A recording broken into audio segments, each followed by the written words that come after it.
ہمارا یہ نظریہ ہے، ہمیں بنایا اللہ نے، اب قرآن میں اس نے اپنا تعارف کروایا، اس قرآن میں وہ ہمیں بتاتا ہے کہ تم مرنے کے بعد ختم، تمہیں دوبارہ زندہ، اور تم سے چند سوالات پوچھے جائیں گے۔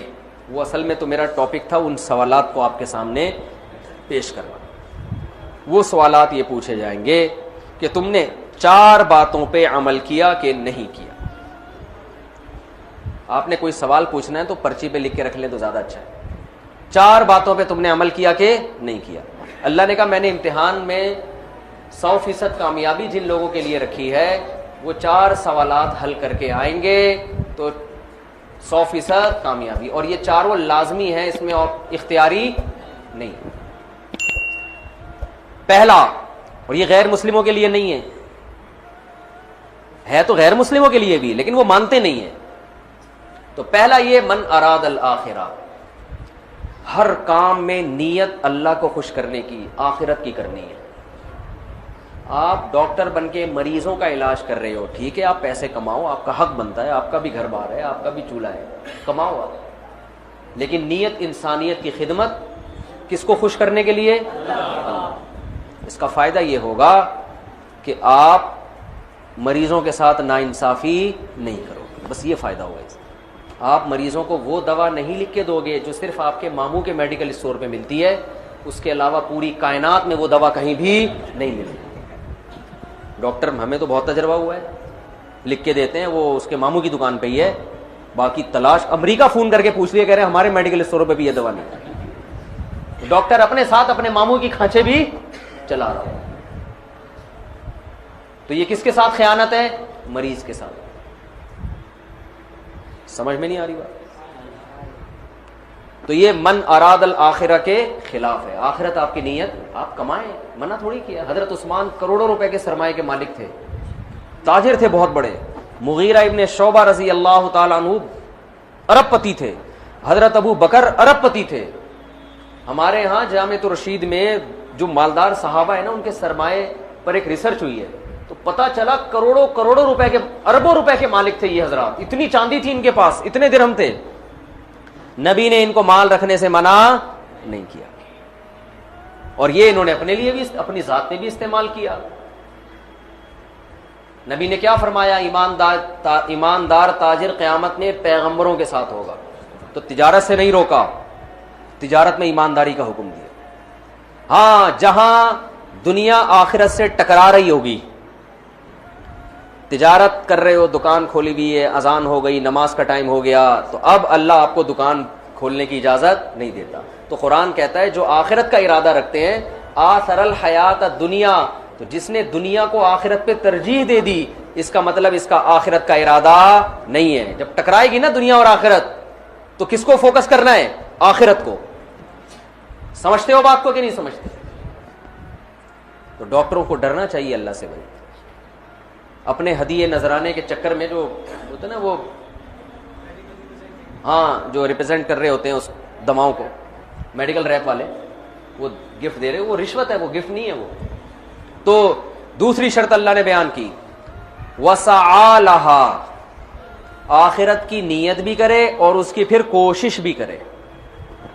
خالی نیت کر کے بیٹھا رہے، میری نیت ہے 1 کروڑ لوگوں کو کھانا کھلانے کی، نیت کرنے پر گورنمنٹ کی طرف سے کوئی پابندی، کر لو، میری نیت ہے 4 شادیوں کی خواتین سے معذرت کے ساتھ، یعنی آپ کی کہہ رہا ہوں، میں اپنا نہیں کہہ رہا۔ بعض لوگ ارادہ کرتے ہیں نا 4 بیوہ رکھوں گا میں۔ ہمارے ایک دوست ہیں بڑے بے تکلف ہیں، ایک دن مجھے کہنے لگے میں 4 شادیاں کروں گا بیوہ عورتوں سے، پتہ نہیں ہو کیوں نہیں رہی۔ میں نے کہا بیٹھے رہو یہاں پہ، لیٹ جاؤ آرام سے، بھائی ہلے گا، چلے گا، پھرے گا، تلاش کرے گا، پھر پیسوں مال بڑھانے کی بھی پھر کوشش کرے گا نا۔ جب 4 کو پالنا ہے تو پیسہ بھی تو ہوگا نا۔ میں یہ جو میں نے کہا نا میری نیت ہے، یہ میرا نہ سمجھیں آپ، میں آپ کی مثال دے رہا ہوں۔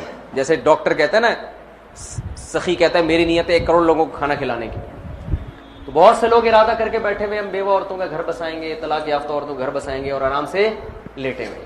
صحیح، میں حج کروں گا، میری نیت ہے حج کرنے کی، تو بھائی حج پہ تو پیسوں فری میں حج ہوتا ہے بھائی، پیسے لگتے ہیں، حج درخواستیں آتی ہیں، یا آپ سوالات جمع کرتے رہے نا ایک ایک کر کے، پھر مجھے دے دیے گا آخر میں۔ تو کوشش کیوں نہیں کر رہا؟ میری نیت ہے تبلیغ میں 4 مہینے لگانے کی، تو اب تھوڑا ہل جل بھائی کچھ کر، 4 مہینے لگانے کے لیے گھر میں 4 مہینے کا راشن بھی ڈال. کیا خیال ہے؟ بچوں کی نگرانی کون کرے گا، اس کا انتظام کر. دوسری بات یہ کہ بیگم کے پاس کون رہے گا، اکیلی ہے، اس کا بھی انتظام کر. اس کو اپنی اماں کے گھر پہنچا دے خرچہ دے کے. سسرال کے خرچے پہ تبلیغ میں جانا ٹھیک نہیں ہے. اپنے خرچے، تبلیغ والے کہتے ہیں اپنا جان اپنا مال اپنا وقت. یہ نہیں کہ سسرال کا پیسہ سسرال کی ٹینشن. بعض لوگ جا رہے ہوتے ہیں، بیگم کو ابا کے یہاں پہنچایا، خود 4 مہینے کے لیے نکل گئے. ابا کہتا ہے میں کم وقت رخصت اس لیے کیا تھا کہ تو کھلائے گا اس کو.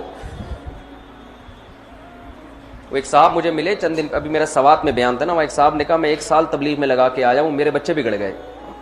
تبلیغ میں تو سال ضرور لگائے، لیکن اگر بچے 15 16 17 سال کی عمر کے ہیں، جو بگڑنے کی عمر ہے، اس میں جب آپ بچے کو بالکل لاوارث چھوڑ کر جاؤ گے تو وہ تھوڑی تبلیغ میں وقت لگا رہا ہے. وقت تو آپ لگا رہے ہو. وہ چرسیوں میں اٹھ بیٹھ گیا، وہ ہیروئنچیوں میں بیٹھ گیا، وہ تو برباد ہو جائے گا. اس کا پہلے انتظام کر کے جاؤ. تو اللہ کہتے ہیں آخرت کی صرف نیت کافی نہیں ہے، اس کی کوشش، وسعی لہا، کوشش بھی کرنی ہے، ترتیب بنانی ہے، سوچنا ہے. جماعت میں نکلنا ہے تو کرنا ہے عملی طور پر. تبلیغ والے تو ترغیب دینے کے لیے کہہ دیتے ہیں کہ نیت کر لو، وہ اس لیے کہ چلو کچھ تو کرو نا.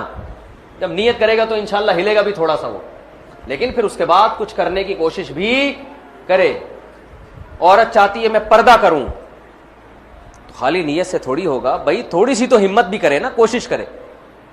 کچھ نہیں تو اسکارف لینا ہی شروع کر دے، کچھ نہیں تو باہر کے مردوں سے پردہ کر لے، پھر آہستہ آہستہ دیور سے بھی ہو جائے گا، چچا زاد بھائی سے بھی ہو جائے گا. عورت پہ پردہ فرض ہے نا، دیور سے، چچا زاد بھائی سے بھی پردہ فرض ہے. آج ہمارے گھروں میں یہ والا پردہ بالکل ختم، دیور سے پردہ ہی نہیں ہے. حدیث میں آتا ہے الحم و موت، دیور تو موت کی طرح ہے.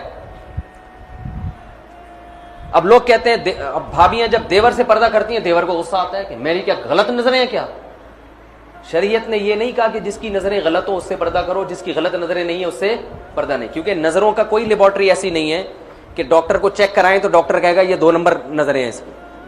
ڈاکٹر آنکھیں چیک کر کے یہ تو بتا سکتا ہے کہ نظر کمزور ہے یا 6/6 ہے. یہ نہیں بتا سکتا کہ یہ نظریں پاکیزہ ہیں یا ناپاک ہیں. یہ اللہ کا کام ہے، یہ ڈاکٹروں کا کام نہیں ہے. اس لیے اللہ نے جوان عورت کو حکم دیا کہ ہر جوان مرد سے پردہ کرے. وہ ہاں گھروں میں پردے کے احکام اس طرح نہیں ہوتے جیسے باہر ہوتے ہیں. جوائنٹ فیملی میں اگر عورت پردہ کرے گی، جو خواتین بیان سن رہی ہیں آج سے عزم کریں ہم انشاءاللہ ضرور پردہ کریں گے، کیونکہ اللہ نے کہا کامیابی کے لیے کوشش کرنا بھی ضروری. آج خواتین کی زندگیوں سے پردہ نکل گیا. یہ تو عورت کے لیے سب سے اہم، نماز کے بعد سب سے اہم حکم پردہ ہے عورت کے لیے. اور اس میں اللہ عورت کو فائدہ پہنچا رہے ہیں، مرد کا نقصان ہے اس میں. یورپ میں جو بے پردگی ہے اس میں مردوں کی عیاشی ہے، عورت کا بیڑا غرق ہو رہا ہے. اس میں عورت کا بیڑا غرق ہو رہا ہے. کوئی عورت کو بیوی بنانے کے لیے تیار نہیں ہے، سب گرل فرینڈ بناتے ہیں. تو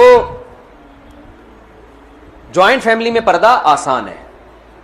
اس میں یہ کر لے کہ سر پہ موٹی چادر لے لے، کہیں دیور گزرنے والا ہے تو فوراً چادر آگے کر لے. دیور پشتوں میں دیور ہی کہتے ہیں نا، ہیں فلیور لیور لیور. اب جیسے سر پہ چادر رکھے، دیور نے آنا ہے تو ذرا کھنکھار لے، تھوڑا سا کھانس لے، اور بھابھی تھوڑا سا چادر کو چہرے سے آگے کر دے، بس اتنا کافی ہے. سامنے بیٹھ کے گپ شپ نہ لگائے دیور کے، یہ نہ کرے. تو اتنا بھی نہیں کرتے بھائی، یہ تو پھر اللہ کے حکم کی بغاوت ہے نا. ہمارے نبی کہہ رہے ہیں الحم و موت، دیور سے زیادہ سخت پردہ ہے. سخت کا مطلب پردہ لازمی کرنا ہے اس سے. تو وسعا، اللہ فرماتے ہیں نیت بھی آخرت ہو اور اس کے ساتھ ساتھ کوشش بھی ہو. تیسرے نمبر پہ اللہ نے کیا فرمایا؟ وسعا لہا سعیہا، آخرت والی کوشش، اخپل طریقے سے کوشش نہیں چلے گی. ہمارے پٹھان بھائی بہت سے کام اخپل طریقے سے کر رہے ہوتے ہیں. اخپل اسلام کیا مطلب؟ آپ نے کوشش تو بہت کر لی، مگر وہ کوشش جو آخرت والی ہے، یعنی جس کو اللہ رسول نے بتایا کہ یہ آخرت والی کوشش، وہ نہیں کر رہے آپ. دیکھو آپ نے رمضان میں روزہ رکھا، 13-14 گھنٹے کا روزہ ہو گیا، بھوک پیاس سے آپ تڑپ رہے ہو، سورج غروب ہو گیا، سب لوگ روزہ افطار کر رہے ہیں، جلدی جلدی بھائی کھجور کھاؤ. دیر کرنا کیا ہے؟ مکروہ ہے، ناپسندیدہ ہے، خلاف سنت. آپ نے کہا نہیں میں 14 گھنٹے کا تو پشاور میں سب نے رکھا ہے روزہ، میں 18 گھنٹے کا رکھوں گا، ورنہ پشاور اور کراچی میں فرق کیا ہوگا؟ وہ تو کراچی والے بھی رکھ لیتے ہیں 13-14 گھنٹے کا، ہم جب پشاور میں ہیں تو پھر پشاور میں تو پھر ہم کتنے گھنٹے کا رکھیں گے؟ ہم زیادہ، طاقت زیادہ ہے ہمارے اندر، ہم کتنے گھنٹے کا رکھوں گا؟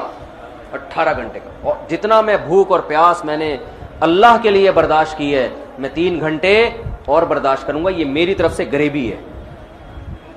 کمپنی ہوتی ہے نا بھئی، یہ تو آپ نے کپڑا خریدا ہے، خواتین مارکیٹ سے کپڑا خریدتی ہیں نا، بہن یہ ہماری طرف سے، یہ آپ نے کپڑا خریدا، یہ دوپٹہ ہماری طرف سے فری. ہوتا ہے کہ نہیں ہوتا؟ تو آپ اپنی طرف سے غریبی نہیں لگا سکتے. بھائی یہ آپ کوشش تو کر رہے ہو، لیکن یہ کوشش آپ کی اپنی بنائی ہوئی کوشش ہے، یہ اللہ اس کے رسول نے نہیں بتائی. آپ فجر کی 2 رکعتیں پڑھتے ہو، اگر آپ اپنی طرف سے محنت کر کے 3 پڑھ لو، نماز قبول ہوگی؟ مسلمانوں کے ہاں 2 طرح کی عیدیں ہوتی ہیں، ایک بڑی عیدیں اور ایک چھوٹی عیدیں. ایک عید الفطر، عید الاضحیٰ.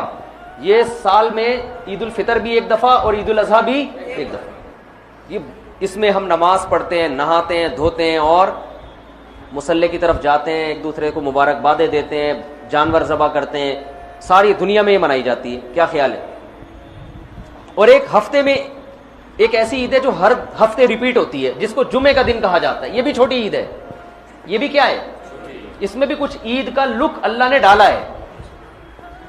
اس میں بھی خطبہ ہوتا ہے، اور عید الفطر اور عید الاضحیٰ میں بھی کیا ہوتا ہے؟ خطبہ. اس میں بھی 2 رکعتیں، ان میں بھی 2 رکعتیں. اس میں بھی نہاتے دھوتے ہیں، سنت ہے. اور ان دونوں عیدوں میں بھی کیا خیال ہے بھائی؟ نہاتے. ان دونوں عیدوں میں روزہ حرام، اور جمعے کے دن بھی روزہ مکروہ. خاص جمعے کو مخصوص سمجھ کے روزہ رکھنا حدیث میں اس سے منع کیا ہے. کسی کا چھٹی کا دن ہے یا اس کو آسانی ہے تو ایک الگ بات ہے. اس نیت سے روزہ رکھنا کیا جمعے کا دن بڑا دن ہے تو میں اس لیے روزہ رکھ رہا ہوں، اس کی حدیث میں ممانعت ہے. تو پتہ چلا عید کا لک آیا کہ نہیں آیا اس میں. اب مجھے ایک بات بتاؤ، یہودیوں کے لیے مقدس دن اور وہ عید جو ہر ہفتے ریپیٹ ہوتی ہے، وہ کون سا دن تھا ہفتے کا؟ یہودیوں کے بعد عیسائی دنیا میں آئے. عیسائیوں کے لیے کون سا ہوا؟ اتوار. تو ہمارے لیے کون سا ہونا چاہیے؟ پیر ہونا چاہیے تھا نا. جمعہ کہاں سے بول رہے ہو بھائی؟ ہم اور لیٹ آئے تو ہمارے لیے کون سا ہونا چاہیے تھا؟ پیر. اور وہ نبی کا یوم ولادت بھی تھا.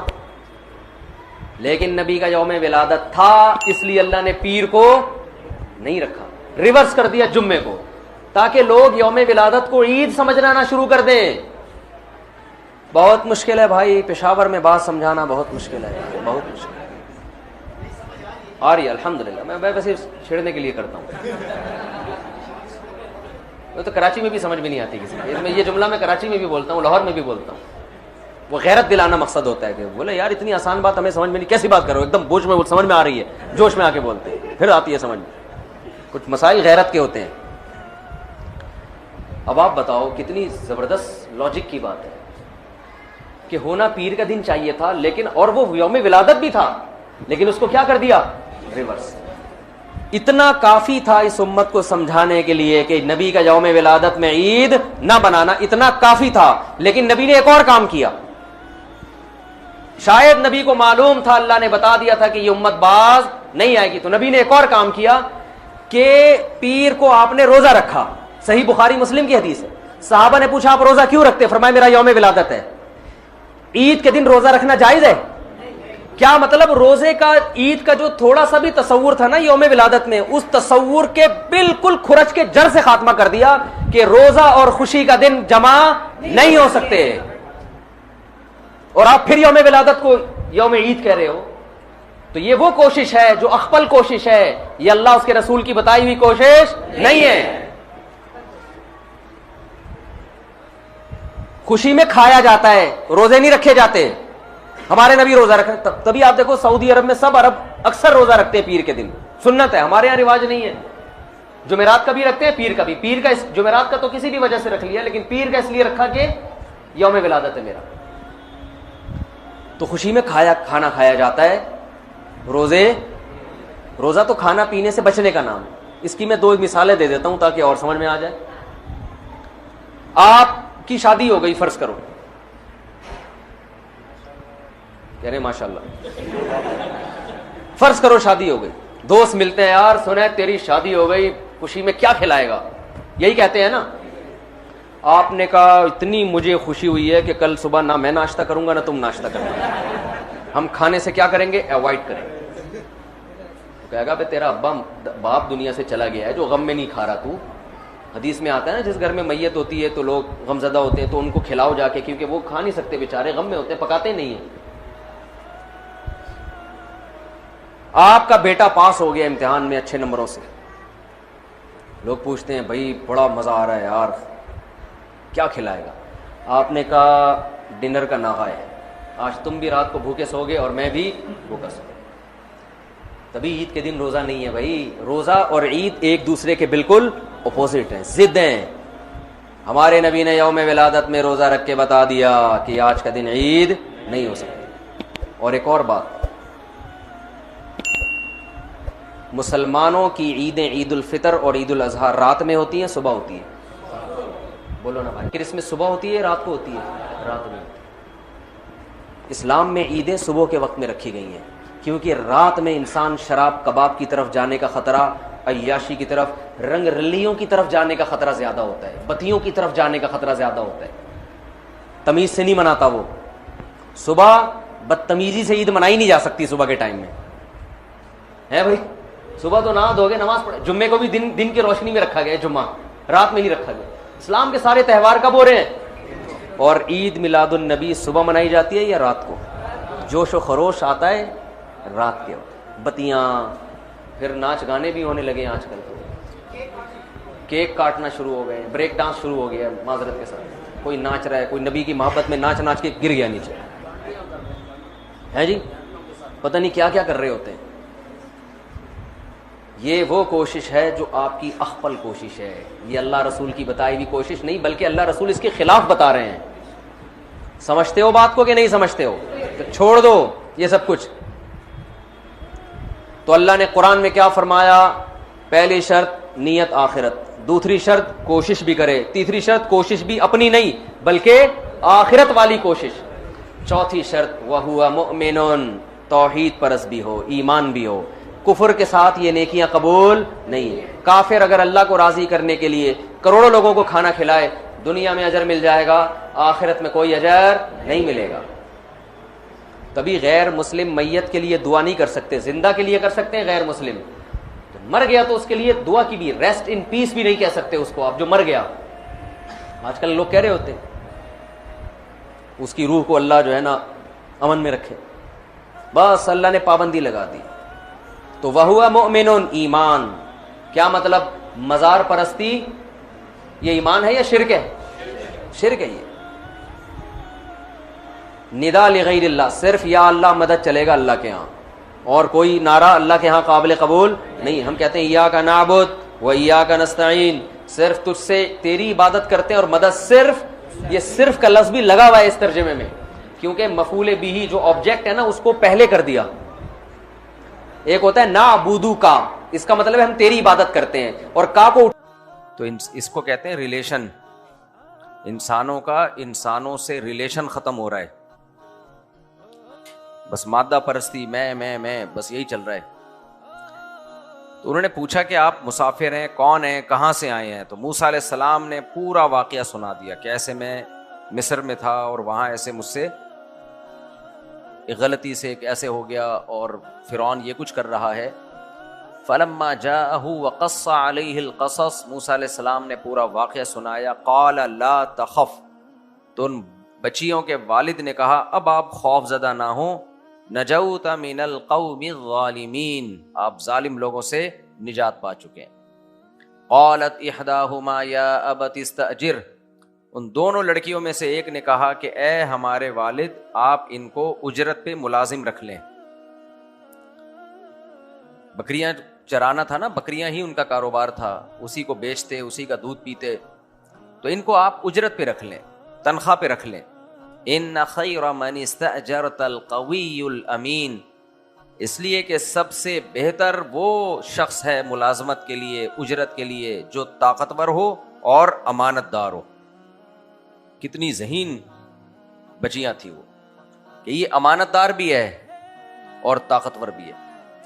تھوڑی دیر میں انہوں نے اندازہ لگا لیا کہ ان میں دو صفات ہیں. نیک بھی ہیں, امانت دار کا مطلب نیک ہی امانت دار ہوتا ہے. نیک صرف حاجی کو نہیں کہتے جو عمرہ کر کے آیا ہو سکتا ہے مسجد کمیٹی کے پیسوں سے عمرہ کیا اس نے. عمرہ اور حاجی الگ چیز ہے, نیک ہونا الگ چیز ہے. تو ان خیر من استاجرت القوی الامین, یہ طاقتور بھی ہے اور امین بھی. طاقت کا اندازہ کیسے ہوا؟ ظاہر ہے موسیٰ علیہ السلام کو چلتے ہوئے دیکھا انہوں نے. علماء نے لکھا ہے جب موسیٰ علیہ السلام نے جا کے ڈول نکالا تھا نا ان کے لیے پانی پلانے کے لیے, تو ایسے کر کے نکالا. وہ لوگ نکالتے تھے, ڈول پانی میں ڈالتے تھے اور ای کی آوازیں آ رہی ہوتی تھی, کھینچ رہے ہوتے تھے. انہوں نے جا کے نکالا, ایسے کھینچا ہے. ظاہر ہے ایک مکہ لگایا اور بندہ مر گیا تو طاقت تو تھی نا, کیا خیال ہے؟ طاقت تو تھی. تو ان کی چال سے اور ان کے ڈول نکالنے کے طریقے سے ان کو اندازہ ہو گیا کہ یہ بہت طاقتور ہے. پیغمبر کمزور نہیں ہوتے. اور امانت کا اندازہ ایسے ہوا کہ اس پورے عرصے میں ایک دفعہ بھی لڑکیوں کی طرف نظر اٹھا کے نہیں دیکھا. یہ دینداری آج کل ختم ہو گئی ہے, دینداروں میں بھی ختم ہو گئی ہے. کہیں سے کوئی عورت نظر آ جائے نا, دیکھتے ضرور ہیں اس کو. ایک گلی میں کوئی انٹی داخل ہوگی, گھر تک پہنچا کے آتے ہیں اس کو. چھوڑو یار, تمہارا کوئی لینا دینا نہیں اس سے, گندا عمل ہے, برا عمل ہے, کیا کرنا ہے تم نے, اس تمہاری نہیں ہے, وہ جو تمہاری ہے نا اس کو جا کے دیکھو. تو اس سے انسان کا پتہ چل جاتا ہے آنکھوں سے. آپ نے دیکھا ہوگا یہ جو ڈرائیور ہوتے ہیں نا جو بچیوں کو اسکول لے کے جا رہے ہوتے ہیں, یہ کیا کرتے ہیں, شیشہ جو ہے نا یہ جو پیچھے دیکھنے والا یہ سیٹ کرتے ہیں. سمجھ میں آ رہی ہے بات؟ میں نے ایسے شادیاں ہوتے ہوئے دیکھی ہیں. میں نے ایسے کیا دیکھی ہیں شادیاں. جو اسکول ڈرائیور تھا اس نے سیٹ کر دیا, لڑکی کے پیچھے دیکھتا ہے لڑکیوں کو, وہاں سے آنکھ مٹکے شروع ہو رہے ہیں, وہ ادھر سے دیکھ رہی ہے یہ کیا کر رہے ہیں. تو مجھے وہ شعر یاد آیا, حمامت جرعا حومت الجند لسجعی فانت بمرأم من سعاد ومسمعی. شاعر نے کہا ہے اے حمامہ, کبوتری, ایک کبوتری نا پہاڑ کے اوپر چوٹی پہ بیٹھی ہوئی تھی اور پہاڑ کے پیچھے شاعر کی محبوبہ تھی. سمجھ میں آ رہی بات؟ پہاڑ کے پیچھے شاعر کی محبوبہ اور پہاڑ کے اس طرف شاعر. اب اس زمانے میں پردہ ہوتا تھا, شرم تھی, حیا تھی, محبوبہ کو دیکھ نہیں پا رہا, محبوبہ اس کو دیکھ نہیں پا رہی, دونوں پہاڑ کٹی پہاڑی سمجھ لو آپ, ٹھیک ہے نا, ایک پہاڑ کے اس طرف اور ایک پہاڑ کے اس طرف, اوپر بیٹھی ہوئی ایک کبوتری. تو شاعر کہہ رہے کہ اے کبوتری آواز نکال, کچھ بول, اس لیے کہ انتی بمرأم من سعادہ و مسمعی, سعادہ جو میری محبوبہ ہے, تو جس جگہ بیٹھی ہوئی ہے نا تو میں محبوبہ کو نہیں دیکھ پا رہا, محبوبہ مجھے نہیں دیکھ پا رہی, لیکن ہم دونوں کی نظریں کبوتری پہ آ کے ٹکرا رہی ہیں. آئی اس بات سمجھ میں؟ ہماری نظریں کبوتری پہ ٹکرا رہی ہیں, اسی سے مجھے بڑا سکون مل رہا ہے. تو بولے گی تو ہماری سماعتیں بھی کبوتری سے آ کے ٹکرائیں گی. سماعتیں پتہ ہے کیسے کہتے ہیں؟ یعنی جو ریز نکلیں گی نا کبوتری کی, جو ساؤنڈ کی ریز نکلیں گی تو وہ میرے کان میں بھی جا رہی ہوں گی اور اس کے کان میں بھی, تو ہماری جو ریز ہیں وہ آپس میں وہاں ٹکرا رہی ہوں گی. تو فی الحال اتنا بھی کیا ہے میرے لیے کافی ہے. از کالڈ ٹھرک. آپ خوش نہ ہو کہ کتنا عظیم شاعر تھا, از کالڈ ٹھرک. تو یہ ہے ٹھرک. تو یہ بہت پاک دامن لوگ مارکیٹ میں بہت کم ہیں جو اپنی نظروں کو حلال تک محدود رکھیں. اور کنوارے تھے موسیٰ علیہ السلام, طاقتور بھی تھے. پیغمبروں میں جو مردانہ طاقت ہے وہ بھی بہت زیادہ ہوتی ہے, بہت زیادہ ہوتی. تو ان لڑکیوں کو اندازہ ہو گیا کہ اس پورے سفر کے دوران ایک دفعہ انہوں نے ہماری طرف نظر اٹھا کے نہیں دیکھا. اور پھر مفسرین نے یہ بھی لکھا ہے کہ جب ان میں سے ایک آئی تھی نا موسیٰ علیہ السلام کو بلانے کے لیے کہ میرے والد نے آپ کو بلایا ہے, تو حضرت موسیٰ علیہ السلام, اب یہ کوئی مستند روایت نہیں ہے لیکن بعض علماء نے تذکرہ کیا اس کا کہ موسیٰ علیہ السلام نے فرمایا میں آگے چلوں, آپ پیچھے سے راستہ بتاؤ, تاکہ بلا وجہ ان کی باڈی پہ نظر نہ پڑے. حیادار عورت کو اس سے شرم آتی ہے. تو ان بچیوں کو اندازہ ہو گیا کہ یہ کیا ہے, نیک آدمی ہے. تو اس لیے انہوں نے کہا کہ ملازم جو یہاں نیک ہے وہ ملازمت میں بھی نیکی کرے گا. وہ ایسا نہیں ہوگا کہ جو کام ان کے ذمہ لگایا ہے وہ پورا نہ کریں اور پیسے پورے لیں. ملازم یہی تو کر رہا ہوتا ہے, سر پہ کھڑے رہو اس کے باپ بن کے, ورنہ کام ہی نہیں کرے گا وہ. کسی کو ٹھیکے پہ کوئی گھر بنانے دے دو, امام مہدی آ کے چلے جائیں گے, حضرت عیسیٰ کا نزول ہوگا, جتنے فتنے دجال سب ختم ہو جائیں گے, گھر آپ کا مکمل نہیں ہوگا. یہ تجربہ کر لو آپ, گھر نہیں مکمل ہوگا, آپ کو ادھورا چھوڑ کے باہر نکالنا پڑے گا, دفع ہو جائے یہاں سے یار. سمجھ میں آ رہی ہے بات؟ صرف قبر ٹائم پہ بن جاتی ہے, باقی کچھ بھی ٹائم پہ نہیں بنتا. میکینک کو گاڑی پکڑا دو آپ, اس کے پاس اتنی گاڑیاں ہوں گی پہلے سے, اس کو پتا ہے میرے پاس ٹائم نہیں ہے. پنچر والے کے پاس جاؤ نا, آپ کی گاڑی کا ٹائر کھول کے نکال دے گا, اب آپ بیٹھ گئے. وہ کام بڑی سپیڈ سے کرے گا, اس میں ٹائم نہیں لگائے گا کہ کسٹمر نکل نہ جائے. جیسے ہی گاڑی آپ کی گئی فوراً آئے گا اور جا کے ٹائر کھول کے ڈال دے گا, اب آپ بیٹھ جاؤ گے, کیونکہ اس کو پتا ہے اب یہ بھاگنے والا کہیں نہیں ہے. تو پوری قوم کا یہی حال ہے. تو ان بچیوں کو اندازہ ہو گیا یہ امانت دار ہیں, تو طاقتور بھی ہیں, امانت دار بھی ہیں, نیک بھی ہیں. تو یا ابت استاجرہ, ہم بچیاں ہیں, بکریاں چرانا, گھر سے باہر کی زندگی کو وہ پسند نہیں کر رہی تھی. کل میں نے اس پہ کہا تھا نا, آج نئے لوگ بھی ہیں, اعتکاف والے بھی, کہ لڑکیوں کے لیے گھر کی چار دیواری گھر کے باہر سے اچھی ہے. حیا کو پروموٹ کرو سوسائٹی میں, یہ لبرل لوگوں کی باتوں میں مت آؤ, نہ تعلیم کے نام پہ نہ تعلیم کے علاوہ جو انہوں نے لوگوں کو الو بنایا ہوا ہے. عورت گھر کی چار دیواری, اپنی بچیوں کو رخصت بھی وہاں کرو, یہ جاب نہیں کرے گی, یہ گھر سنبھالے گی, اور اس کو گھرداری سکھاؤ بھی. اسلام یہی پسند کرتا ہے, اسلام یہی چاہتا ہے. اس پہ لوگ ہمیں دقیانوس کہیں, کچھ بھی کہیں, لیکن میرے بھائی عورت کی بھی اسی میں خوشی ہے, سوسائٹی بھی اس میں سکون میں, عورت بھی اس میں خوش رہتی ہے. تو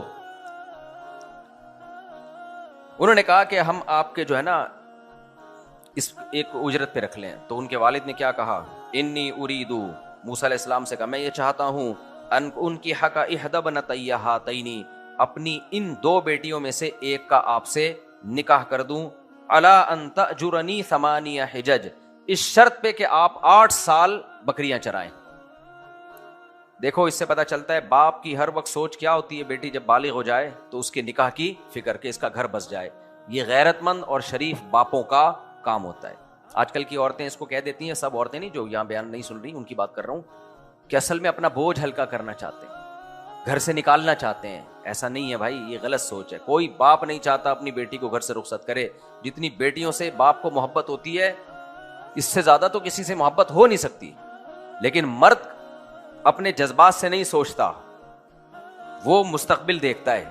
تو بیٹیوں کا مستقبل سسرال میں ہوتا ہے, ماں باپ کے گھر میں نہیں ہے. جتنی تاخیر ہوگی اس میں نقصان بیٹی کا ہوگا. کیا نقصان ہوگا یہ میں آپ کو بتاتا ہوں. زیادہ میچور ہو جائے گی, سسرال میں ایڈجسٹ نہیں ہو پائے گی. جب زیادہ میچور ہو جاتی ہے نا, ایڈجسٹ نہیں ہو پائے گی وہ سسرال میں. دیکھو جب بھی کوئی چیز ڈھالنی ہوتی ہے نا, لوہے کو پگھلایا جاتا ہے, تھوڑا سا ٹھنڈا کیا جاتا ہے, اس کے بعد جب وہ گرم ہوتا ہے تو اس کو جس شیپ میں چاہیں ڈھال لیں. وہ جم گیا اب نہیں. تو ایک وقت کے بعد انسان میچور ہو جاتا ہے, تو بچیاں بھی میچور ہو جاتی ہیں, پھر وہ نہیں ایڈجسٹ ہو پاتی. اس لیے بالغ ہوتے ہی ان کا نکاح کر دیا جائے تو وہ شوہر کے حساب سے, سسرال کے حساب سے اپنے آپ کو اس ماحول کا عادی بنا لیتی. اور پاکیزگی بھی ہے اس میں. جب وہ بالغ ہوئی ہے تو اللہ نے اس کے دل میں بھی تو جذبات رکھے ہیں نا, اس کو بھی تو مرد کی حاجت ہے.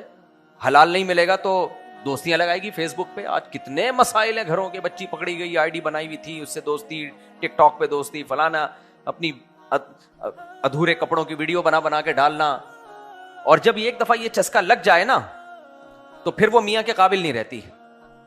بہت مسئلے ہوتے ہیں اس کو, آدمی کو اس پہ اعتماد نہیں رہتا. کتنے کیسز ہیں, میں یہ واقعات بتانے اچھا نہیں سمجھتا, اتنے کیسز آ رہے ہیں نا. اب پہلے زمانے کے جھگڑے کچھ اور ہوتے تھے, اب کے جھگڑے کچھ اور ہو رہے ہیں.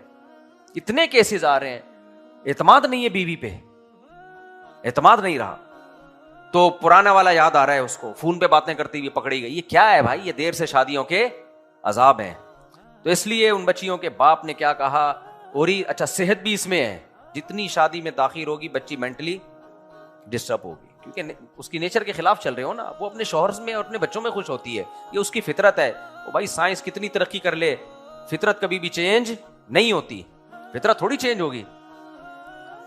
تو وہ خوش ہوتی ہے وہاں پہ, اس کو سکون ملتا ہے اس سے.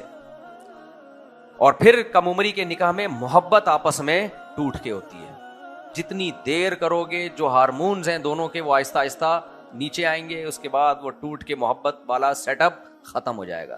جو بیڑا ہی غرق ہو گیا, پروگرام ہی سالوں کا بڑھ گیا آپ کے گھر. تو کیا بولوں, اس سے زیادہ میں گالیاں دے نہیں سکتا مسجد میں.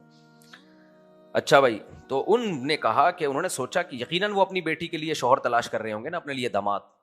تو انہوں نے سوچا ہوگا کہ میری بیٹی نے گواہی دی ہے اس کے بارے میں کہ یہ طاقتور بھی ہے اور کیا ہے, امانت. باقی کمانے کا جہاں تک مسئلہ ہے تو میرے پاس ہی جاب مل رہی ہے نا, ٹھیک ہے نا, بکریاں چرائیں گے, کیا خیال ہے, روزگار تو مل گیا نا. یہی اور کیا دیکھا جاتا ہے, یعنی بالفعل کمانے کی طاقت یا بالقوہ. بالقوت کا مطلب صحت اتنی ہے کہ کما سکتا ہے, بس کافی ہے اتنا.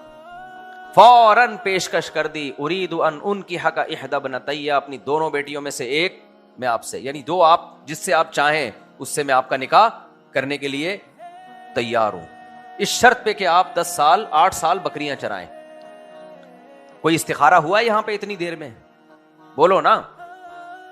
انہوں نے بولا ہو کہ پہلے میں استخارہ نکالوں, پھر یہ کروں, پھر میں اپنی بچیوں کے چاچا سے پوچھوں گا, بچیوں کے ماموں سے پوچھوں گا, بچیوں کی پھپھو بھی تو ہیں ہماری, پھپھو کیا کہے گی, مجھے پوچھے بغیر ہاں کر دی. کیا وہ اکیلے تھے اس سوسائٹی میں؟ ان بچیوں کے چاچے مامے پھپھے کزن تائے نہیں ہوں گے کیا؟ جس خاندان میں ڈیسیژن پاور باپ کے پاس نہ ہونا, وہاں بچیوں کی شادیاں دماغ سے نکال دو. باپ ڈیسیژن پاور اس کے پاس ہونی چاہیے, فیصلہ کرے بھائی یہ بہتر ہے, کر رہا ہوں میں, جاؤ جو اکھاڑنا ہے بولو اکھاڑ لو. دنیا میں یاد رکھو, کامیاب وہی ہے جو میرا یہ ڈائلاگ یاد رکھ لے, میں یہ کر رہا ہوں, جو اکھاڑنا ہے اکھاڑ لو.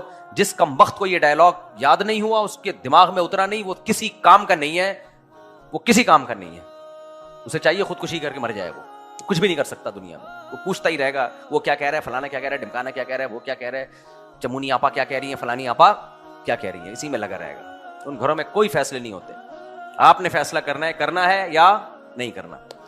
تو اچھا, یہاں ایسا لگتا ہے ان بچیوں کے باپ ماں تو تھی نا, انہوں نے یہ تھوڑی کہ ہماری ماں بھی دنیا سے چلی گئی, تو اماں کو بھی اطلاع دی ہے انہوں نے کہ میں یہ فیصلہ کر چکا ہوں. میں نہیں کہہ رہا اپنی بیگم کو اعتماد میں نہ لیں, لیکن یہاں انہوں نے دیکھا کہ یہ بہت مناسب رشتہ ہے, تو بس یہاں ہے, اوکے ہے. تو ولی شریعت نے باپ کو بنایا ہے. سمجھ میں آ رہی ہے بات؟ جتنا اچھا فیصلہ وہ کر سکتا ہے اتنا کوئی بھی نہیں کر سکتا. تو اور آج باپ سے ولایت چھین لی ہماری حکومت نے کہ 18 سال سے پہلے بچی کی شادی آپ نہیں کر سکتے. یعنی گورنمنٹ باپ کا بھی باپ بننے کی کوشش کر رہی ہے, اور یہ گورنمنٹ بن رہی ہے جن کے اپنے گھروں کے, ان میں سے اکثریت, سب کی بات نہیں کر رہا, اکثریت کا اپنے گھروں کا کیا حالات ہوتے ہیں اللہ بہتر. ان کا تو فیملی سسٹم رہا ہی نہیں ہے بیچاروں کا. تو خیر, تو نہ کوئی استخارہ کی, ایسے پتہ چلتا ہے استخارہ وہاں ہوتا ہے جہاں تردد ہو, اور وہ بھی ایک دعا ہے. فیصلہ تو آپ نے خود ہی کرنا ہے, اور وہ اس میں کوئی یہ نہیں کہ نیلا نکلے گا پیلا نکلے گا. اس پہ کئی بار میں بیان کر چکا ہوں. الا ان تاجرنی 8 حجج, 8 سال آپ, فان اتممت 10 فمن عندك, اگر 10 پورے کر دیں تو یہ آپ کی طرف سے ہے. وما اريد ان اشق عليك, میرا مقصد آپ کو پریشانی میں ڈالنا نہیں ہے. ستجدنی ان شاء اللہ من الصالحین. پھر موسیٰ علیہ السلام سے وہ والد کہنے لگے کہ آپ پائیں گے مجھے اچھے لوگوں میں, جو میرا بیہیویئر آپ کے ساتھ ہوگا عام لوگوں کی طرح نہیں ہوگا. جیسے سیٹھ لوگ ملازمین کو دبا کے رکھتے ہیں کہ نہیں رکھتے, نچوڑتے ہیں, تمیز سے بات نہیں کرتے, ابے ادھر آ, ابے ادھر جا, کیا کر رہا ہے. ایک تو یہ انگریزوں سے یہ جو ایک مصیبت آئی ہے نا ہماری سوسائٹی میں, سیٹھ صاحب بیٹھے ہوئے ہوں, ملازم کھڑے ہوئے ہوں, یہ اسلامی کلچر نہیں ہے. کسی کے احترام میں کھڑے ہونا جائز ہے, کھڑے رہنا جائز نہیں ہے. یہ طبیعت پہ بوجھ بھی ہوتا ہے. آپ کا کوئی ملازم ہے اس کو بولو بیٹھ جاؤ یار. بعض دفعہ میرے پاس بھی لوگ آتے ہیں نا, کوئی خدمت کے لیے کھڑے رہتے ہیں, میں بیٹھ جا یار, کہ میرے سر پہ گرے گا کیا تو. مصیبت بھی ہوتی ہے, کسی اور کو ٹینشن میں دیکھ کے آدمی خود بھی ایزی فیل نہیں کرتا. جو چیز انگریز سے آ رہی ہے اٹھا کے بس ایز اٹ از لے لیتے ہیں اس کو. یہ اجمیوں کا طریقہ تھا کہ بادشاہ بیٹھا ہوتا تھا اور سارے درباری یوں کر کے کھڑے ہوئے ہوتے تھے. صحابہ میں یہ نہیں تھا, بادشاہ بیٹھا ہے باقی لوگ بھی کیا ہوں گے, ہاں تمیز سے بیٹھے, یہ نہیں کہ بادشاہ کی طرف ٹانگیں پھیلا لے یوں کر کے, تمیز سے بیٹھے لیکن بیٹھے ہیں. تو کوئی بھی آیا ہے اس کے استقبال میں کھڑے ہو جائیں, یہ جائز ہے. کھڑے رہنا ٹھیک نہیں ہے, بیٹھ جائیں, اور اس سے انسان مینٹلی بھی ایزی فیل کرتا ہے اس سے. تو انہوں نے فرمایا کہ تم مجھے نیک لوگوں میں پاؤ گے, یعنی میرا بیہیویئر تمہارے آپ کے ساتھ اچھا ہوگا. حضرت موسیٰ نے فرمایا ذالک بینی و بینک, قبول ہے. یہ نکاح کی آفر سیکنڈوں میں قبول ہوئی ہے. سمجھ میں آ رہی ہے بات؟ قبول ہے بھائی. انہوں نے بھی دیکھ لیا موسیٰ علیہ السلام نے کہ نیک بچیاں ہیں, حیا کے ساتھ چلتی ہوئی آ رہی ہیں, اور میرے سے پوچھے بغیر بتا رہی ہیں کہ بھائی ہم گھر کے باہر کے کام اس لیے کر رہے ہیں کہ ہمارے گھر میں کوئی مرد نہیں ہے. تو ایسی ہی حیا والی عورت ہی پیغمبر کی بیوی بن سکتی ہے. تو نیک لوگوں کو بھی چاہیے, جو نیک نہیں ہے ان کو بھی چاہیے کہ خود بھی نیک بنے اور رشتہ بھی کیسی لڑکی کا تلاش کریں؟ بولو حیا. آج کل ڈانسر چاہیے, آج کل چاہیے ٹک ٹاک پہ ناچنے والی. ایک ٹک ٹاکر ہے بہت بڑا مشہور, ابھی چند سال پہلے کا واقعہ ہے, وہ کسی ٹک ٹاکر لڑکی کو دیکھ کے شادی کر لی اس نے, وہ لڑکی نے بھی شادی کر لی. پھر آج کل عدالتیں خلے کی ڈگریاں بانٹ رہی ہیں ایسے نا, آ بھائی لے لو بھائی, جیسے پکوڑے بٹ رہے ہوتے ہیں نا, آ بھائی سموسے لے لو, پکوڑے لے لو. اسٹیشن پہ نہیں دیکھا گرمنڈے کرارے پاپڑے آواز آ رہی ہوتی ہے نا, ایسے ہی ہماری عدالتیں بیٹھی ہوئی ہیں, خلا کی ڈگری لے لو بھائی. تو عورتیں جا رہی ہیں, یہ لو بھائی. وکیل کے کچھ تھوڑی سی فیس دینی پڑتی ہے, 50 روپے ہوگی میرا خیال ہے, وہ نہیں بھی ہو زکات سے بھی لوگ دے دیتے ہیں آج کل. لڑکی کے ابا کہتے ہیں چل بھائی. تو ایسے خلے کی ڈگریاں کیا ہو رہی ہیں, عدالتیں بانٹ رہی ہیں, یہ لو بھائی. تو اسٹیشن پہ دیکھا ہے نا کیا زبردست آوازیں آتی ہیں, کرارے پاپڑے. خیر میں ابھی پورا اسٹائل نکال نہیں رہا, کبھی اکیلے میں آؤ تو ایسا مزے سے اسٹائل نکالوں گا, مزہ نہ آئے. پاپڑ سے زیادہ مزہ اسٹائل میں آئے گا, اس پاپڑ. خیر جی, تو ٹک ٹاکر سے شادی کی, اس کی اسٹائل دیکھ کے, چل رہا ہے آج کل مارکیٹ میں. تو جب شادی ہوئی ہے تو اس ٹک ٹاکر کو پھر کوئی اور ٹک ٹاکر پسند آ گیا, اس کے پاس پیسہ زیادہ تھا, کھلا لیا, وہاں شادی کی. پھر کوئی تیسرا پسند آ گیا. تو کیا ہے یار, یہ کیا ہے؟ اس لیے میرے بھائی, بیوی ہمیشہ حیا والی ہونی چاہیے, وفادار ہونی چاہیے, گھر والی ہونی چاہیے. سمجھتے ہو کہ نہیں سمجھتے؟ تو آگے چلتے ہیں میرے بھائی.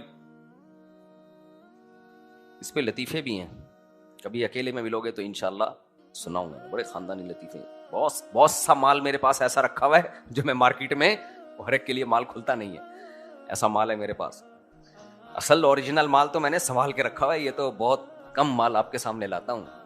اچھا بھائی, قال ذلک بینی و بینک, موسیٰ علیہ السلام نے فرمایا قبول ہے. دیکھو میں بار بار یہاں بیان کرتا ہوں, حضرت یوسف علیہ السلام کو زنا کی دعوت دی گئی ہے, آپ فرار ہوئے اور آپ نے جیل کی زندگی کو قبول کر لیا زنا سے بچنے کے لیے. اس سے پتہ چلتا ہے زنا کتنی بری چیز ہے. کئی سال جیل میں پڑے رہے, بدکاری سے دور رکھا, اور نکاح کی آفر ملی موسیٰ علیہ السلام کو. یوسف علیہ السلام بھی پیغمبر, موسیٰ علیہ السلام بھی پیغمبر. نکاح کی آفر ملی, فوراً ایکسپٹ. ذالک بینی, قبول ہے بھائی, 10 سال بکریاں چرا لوں گا میں, 8 سال بکریاں چرا لوں گا, قبول ہے.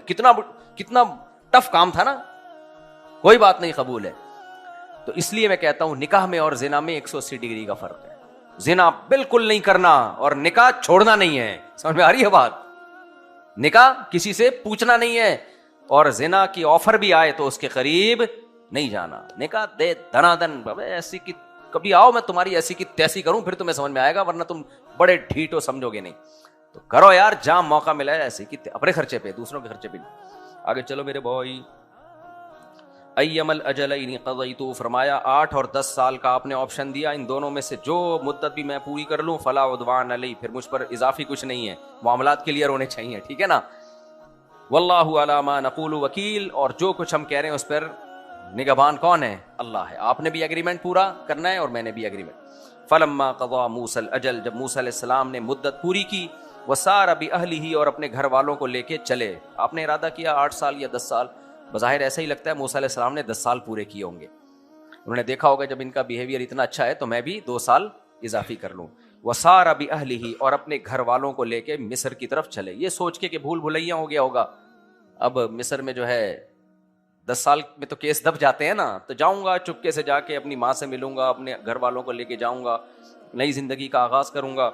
وسار باہلہ, اپنے گھر والوں کو لے کے چلے. آنس من جانب طور نارا, تو کوہ طور پہاڑ جو مصر میں ہے نا, سردیوں کا موسم تھا وہ, جس میں موسیٰ علیہ السلام چلے. مصر میں سردی بہت خطرناک سردی پڑتی ہے. تو طور پہاڑ کے دامن میں آپ نے ایک آگ محسوس کی. اچھا عجیب اللہ کی قدرت کے جاتے ہوئے راستہ نہیں بھولے. جب مصر سے مدین جا رہے تھے, مدین سے مصر جا رہے تھے تو راستہ بھلا دیا اللہ تعالیٰ نے. حالانکہ اب راستہ ہے تو یاد ہونا چاہیے نا, اب راستہ یاد ہونا چاہیے, تو راستہ بھول گئے. مسافر میں نے بتایا تھا نا, جب بھی کہیں ہوتے ہیں پانی تلاش کرتے ہیں, دوسری چیز کہیں رات کو آگ جلتی بھی نظر آ جائے, تو آگ کا جلنا اس کی علامت ہوتی ہے کہ یہاں کوئی آبادی ہے. تو آنس من جانب طور نارا, کوہ طور پہاڑ کے قریب آپ کو آگ محسوس ہوئی. قال لأہلہ, اپنے گھر والوں سے کہا, امکثوا, آپ یہاں ٹھہرو. انی آنست نارا, مجھے آگ محسوس ہو رہی ہے. لعلی, آتیکم منہا بخبر او جذوۃ من النار، شاید میں کوئی خبر لے کر آؤں یا آگ کا کوئی شعلہ لے کر آ جاؤں. یعنی یا تو ہمیں کوئی گائیڈ مل جائے گا وہاں پہ راستہ بتانے والا، آبادی ہے تو آباد لوگوں کو پتا ہوتا ہے جی مصر یہاں سے یہ والا راستہ جاتا ہے، اور یا کم از کم آگ مل جائے گی اس سردی میں، ہم اس سردی سے بچنے کا انتظام کر سکتے ہیں. لعلکم تصطلون فلما اتاها نودی من شاطئ الوادی الایمن فی البقعۃ المبارکہ من الشجرہ. اللہ فرماتے ہیں جو دائیں طرف کی اس پہاڑ میں وادی تھی، اس وادی میں سے درخت کے قریب سے آواز آئی، جو وہ آواز آئی یا موسیٰ انی انا اللہ رب العالمین، آواز آئی اے موسیٰ میں اللہ ہوں جو تمام جہانوں کا پالنے والا. وہ آگ نہیں تھی اصل میں. یہاں قرآن نے بہت مختصر بیان کیا، سورہ طٰہٰ میں اس کو تفصیل سے بیان کیا. میں سورہ طٰہٰ میں کھول لیتا ہوں یہ واقعہ.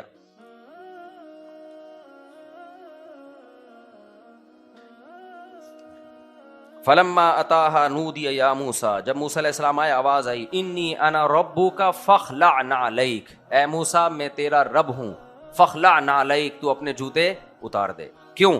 انک بالوادی المقدس طویٰ، تو ایک ایسی وادی میں ہے جو مقدس ہے، جس وادی کا نام کیا ہے؟ طویٰ. وانا اخترتک فاستمع لما یوحیٰ، اور میں نے تجھے سلیکٹ کر لیا ہے، اپنا پیغام دنیا تک پہنچانے کے لیے تجھے منتخب کر لیا ہے. فاستمع لما یوحیٰ، لہذا جو وحی اب تیری طرف کی جا رہی ہے اسے غور سے سن. اننی انا اللہ، بے شک میں اللہ ہوں. موسیٰ علیہ السلام کے دل پہ کیا گزر رہی ہوگی آپ خود سوچو. اننی انا اللہ لا الہ الا انا، میرے سوا کوئی عبادت کے لائق نہیں ہے. فاعبدنی، پس میری ہی عبادت کرنا. واقیم الصلاۃ لذکری، اور میری یاد کے لیے نماز کو قائم کرنا. ان الساعۃ آتیۃ، بے شک ایک دن قیامت آ کر رہے گی. اکاد اخفیہا، لیکن میں اس کا وقت کسی کو نہیں بتاؤں گا. لتجزا کل نفس بما تسعی، اور قیامت آئے گی کیوں؟ تاکہ انسان دنیا میں جو کچھ کر رہا ہے اسے اس کے کیے کا بدلہ مل سکے. اللہ نے قیامت کی لاجک بھی بیان کر دی ہے. جو لوگ کہتے ہیں نا قیامت نہیں آئے گی کچھ بھی نہیں ہے، تو یہ تو اللہ پہ الزام نہیں ہے کہ کچھ بھی کرتے رہو پھر کوئی پوچھنے والا نہیں ہے. 100 بندے مار دو، 100 بندوں کی جان بچا لو، کوئی حساب و کتاب نہیں ہے. تو اللہ کہتے ہیں میں ایسے دھاندلی کیسے کر سکتا ہوں بھائی؟ تو لوگ جو کچھ کر رہے ہیں ان کو پتہ تو چلے کیا کر کے آئے ہیں، اس لیے قیامت آ کے رہے گی. فلا یصدنک عنہا من لا یؤمن بہا، بس اے موسیٰ تجھے وہ شخص جو قیامت پہ ایمان نہیں لاتا اس قیامت کے یقین سے روک نہ لے کہیں تجھے. واتبع ہواہ، اور وہ شخص جو خواہشات کے پیچھے چل رہا ہے. فتردا، اے موسیٰ اگر تو نے اس کی بات مانی، فتردا تو ہلاک ہو جائے گا. یعنی اللہ نے بتا دیا کہ قیامت کا انکار وہی کرتا ہے جو خواہشات کا غلام. آپ دیکھ لو نا، جو قیامت پہ ایمان لائے گا زنا سے بچنا پڑے گا، شراب سے بچنا پڑے گا، حرام لذتوں سے بچنا پڑے گا. تو اللہ نے کہا ان لوگوں نے قیامت کا انکار دلیل کی بیس پہ نہیں کیا ہے، اس بیس پہ کیا ہے کہ خواہشات کا دروازہ چوپٹ کھل جائے ان کے لیے. تو جو خواہشات کے غلام ہیں وہ تمہیں اس سے دور رکھنے کی کوشش کریں گے.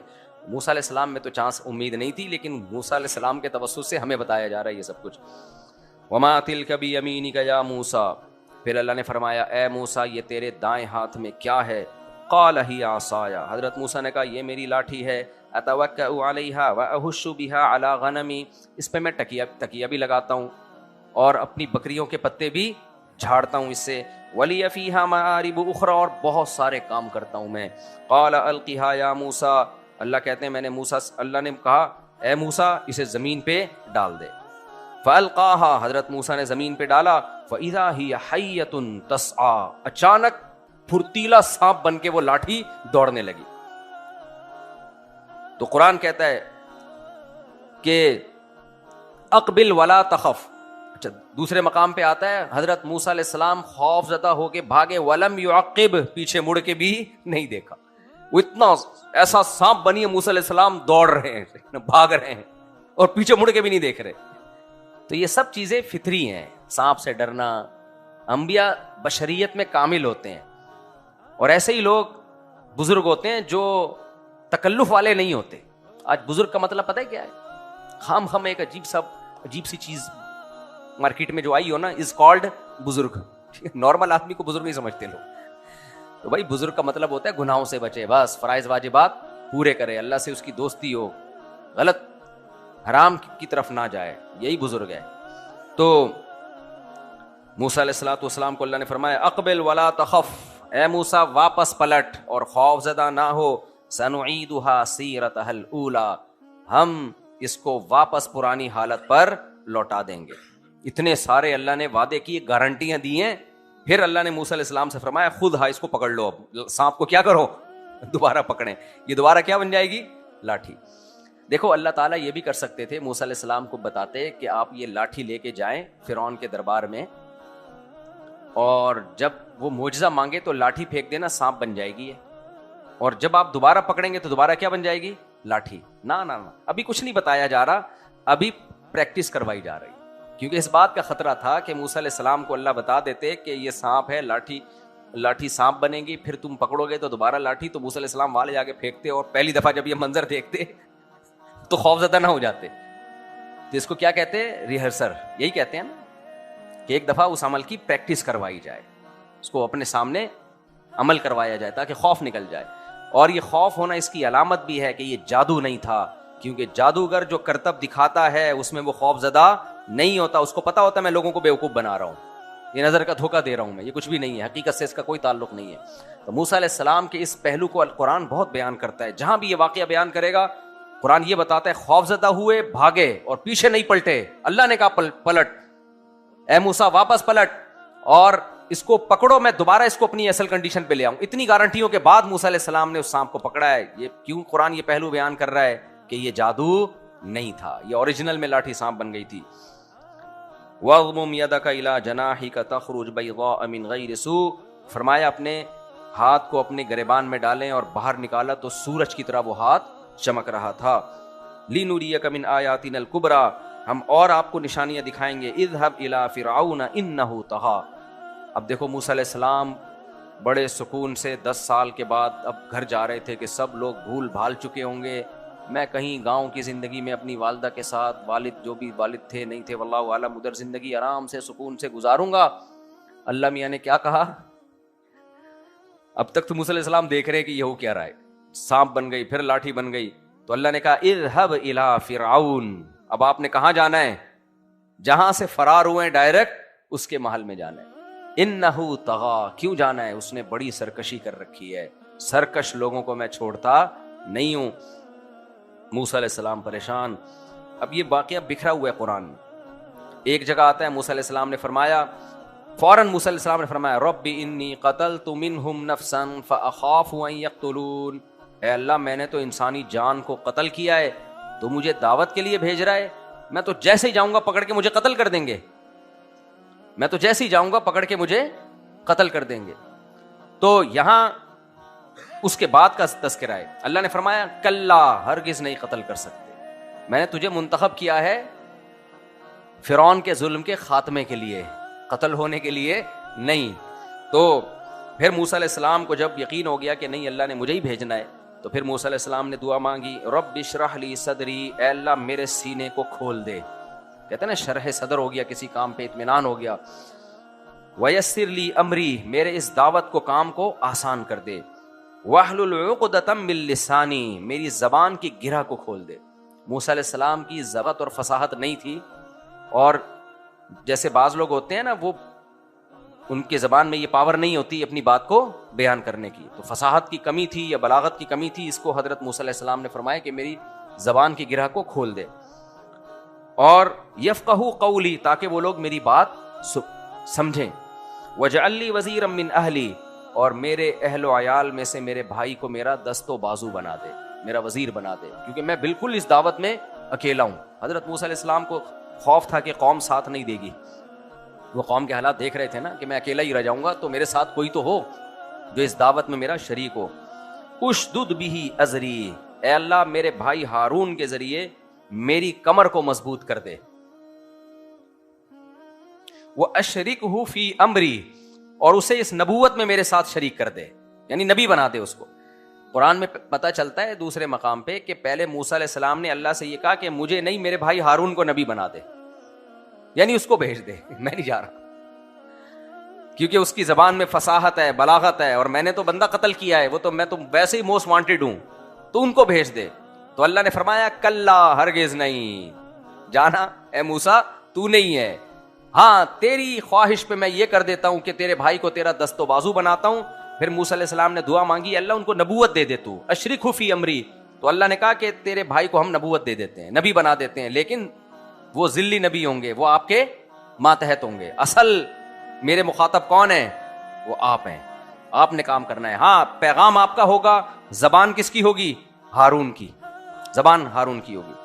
اس سے پتہ چلتا ہے فصاحت و بلاغت بھی کتنی بڑی چیز ہے. دیکھو فصاحت و بلاغت کی وجہ سے حضرت ہارون علیہ السلام کو نبوت مل گئی. تو اس سے اپنے بچوں کو نا بچپن سے بولنا سکھاؤ, اسپیکنگ پاور پیدا کرو ان میں. اردو بھی انگلش بھی دونوں دو بڑی زبانیں ہیں. اردو ہلکی زبان نہیں ہے, اس کو ہلکے میں نہیں لینا. اتنی پھیلی ہوئی زبان ہے نا, اتنی پھیلی ہوئی زبان ہے. آپ کو پتا ہے کینیڈا میں یا ان ملکوں میں جو پروگرام ہوتے ہیں نا دینی, یا تو انگلش میں یا اردو میں. سمجھ میں آ رہی ہے بات؟ کیونکہ جو مسلمانوں کا طبقہ یا تو انگلش میں ہے یا کس میں ہے؟ اردو میں.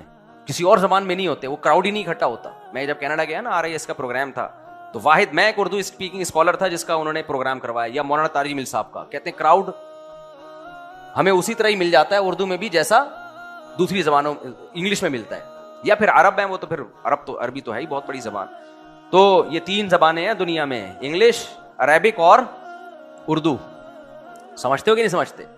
تو ان کو ہلکے میں نہیں لو. ہاں اردو کو آفیشلی تسلیم نہیں کیا گیا ہے بڑی زبان. کیوں نہیں کیا گیا؟ انگریز سازش کر کے گیا ہے, اردو کو توڑ کے گیا ہے. ہندی اور اردو, آئی بات سمجھ میں؟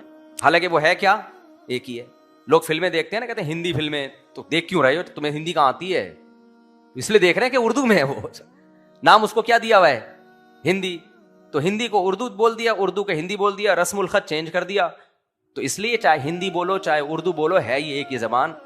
میرے جو لسنر ہیں وہ انڈیا میں یہاں سے بھی زیادہ ہیں, حالانکہ وہ تو ہندی بول رہے ہیں, اردو رسم الخط تو جانتے ہی نہیں ہیں. تو اس لیے یہ انگریز نے نا, بہت ہوشیار ہے انگریز, جہاں سے جاتا ہے وہ کچھ نہ کچھ گند کر کے جاتا ہے. وہ بہت ذہین ہے انگریز, وہ سوچتا ہے کہ ان کی زبان کو توڑو, کیونکہ زبان اتنی بڑی زبان کہلائے گی, یہ تو ایک بین الاقوامی سطح پہ اس کی بڑی حیثیت بن جائے گی.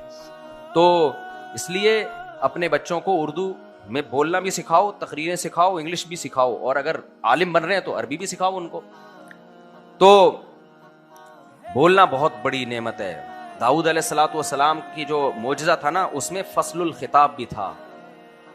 فصل الخطاب کا مطلب ایسی تقریر کرتے تھے کہ دودھ کا دودھ اور پانی کا پانی کر دیا کرتے تھے. تو آج کل بچے جو ہیں ان کو کوئی سکھایا نہیں آتا کچھ بھی, بس وہ ٹک ٹاک پہ لگے ہوئے پاگلوں کی طرح, اور twinkle twinkle little star how I wonder what you are, اس طرح کے وہ ٹوپی ڈرامے یاد کیے ہوئے ہوتے ہیں. ماں باپ کو چونکہ یہ پویم بھی نہیں آتی ہے, تو ماں باپ کہتے ہیں کیا پڑھا لکھا بچہ پیدا ہو رہا ہے بھائی. وہ پورے سال میں اس کمبخت نے 8-10 پویم کے علاوہ کچھ بھی یاد نہیں کیا ہے. اور جو اردو اس کمبخت نے پڑھی ہے وہ اردو ٹیچر کو نہیں آتی ہے, اس کو کہاں سے آئے گی؟ 2-4 چیزوں کے رٹے لگا لیے اس نے. اردو کا بھی بیڑا غرق ہوا ہے. رائٹنگ بھی نہیں سکھائی جا رہی ہے بچوں کو.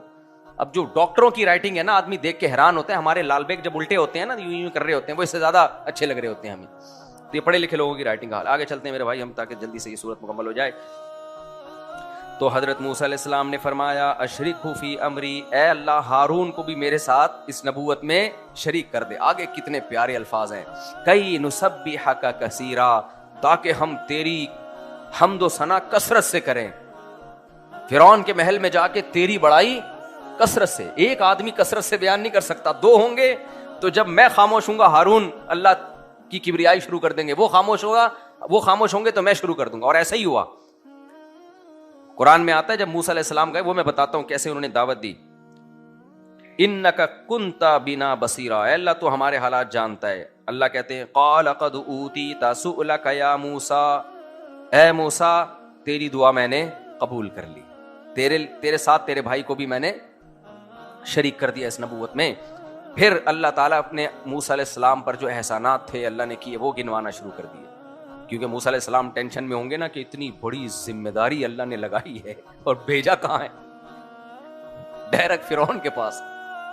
اور 10 سال کے بعد اب میں اپنے وطن واپس آ رہا تھا, شادی بھی ہو گئی اور اپنی والدہ سے جا کے ملتا, آرام سے فرعون بھی وہاں محل میں رہا ہوں, وہ اس نے بھی میرے ساتھ سلوک اچھا نہیں کیا. اور اللہ ڈائریکٹ کہاں بھیج رہا ہے؟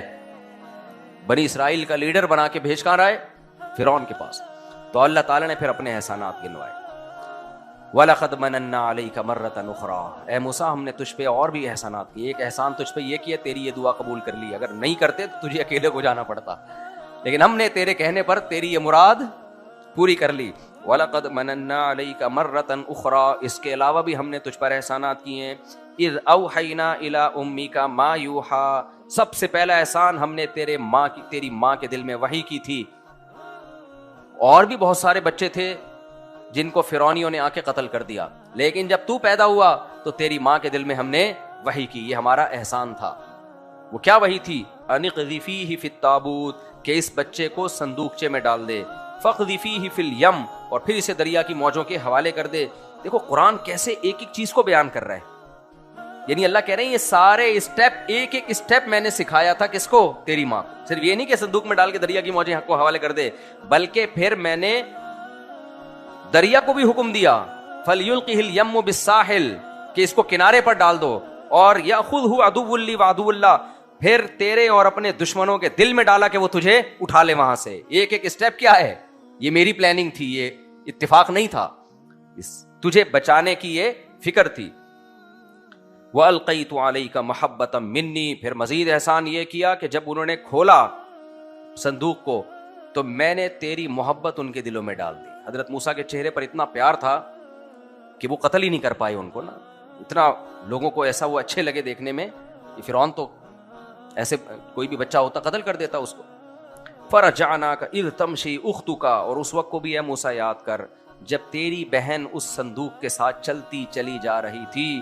فَتَقُولُ, اور پھر فرعون کے محل میں جا کے کہتی ہے هَلْ أَدُلُّكُمْ عَلَىٰ مَن يَكْفُلُ, کیا میں تمہیں ایسا خاندان بتاؤں جو اس بچے کی کفالت کرے.